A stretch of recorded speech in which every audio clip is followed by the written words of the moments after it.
मित्रांनो, हर हर गंगे, हर हर गंगे.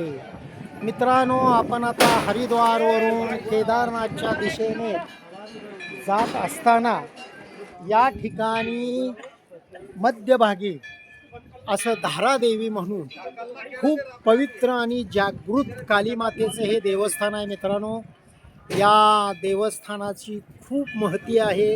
ही कालीमाता या उत्तराखंडातील चारधामाचं रक्षण करते असंही सांगितलं जातंय. आणि या देवीचं सकाळचं रूप हे कन्येचं रूप असतं, बालरूप असतं. दुपारच्या वेळेला ज्या वेळेला बघितलं जातं देवीकडं त्यावेळेला युवतीचं तारुण्याचं तिचं रूप असतं.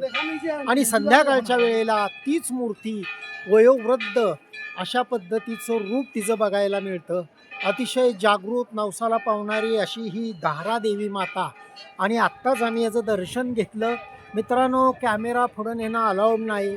किती पूर आला, कितीही मोठी बाढ आली तरीसुद्धा देवीच्या चरणाच्या वर पाणी कधीही गेलं नाही. चरणाला पाणी लागलं की शांत हे आलेला प्रकोप पाण्याचा हा शांत होतो, अशी ह्याची ख्याती आहे. आणि म्हणून अशीच हे पवित्र असं या देवीचं आपण या ठिकाणी आता दर्शन घेतलेलं आहे. तुम्हा सगळ्यांना या ठिकाणी आम्ही या धारादेवी मातेचं दर्शन दिलेलं आहे. आपणही या मंदिराचं दर्शन घ्यावं आणि अतिशय पवित्र असलेल्या या धारादेवी मातेला आपण परत एकदा नमन करून केदारनाथच्या दिशेने आम्ही आता प्रयाण करत आहे.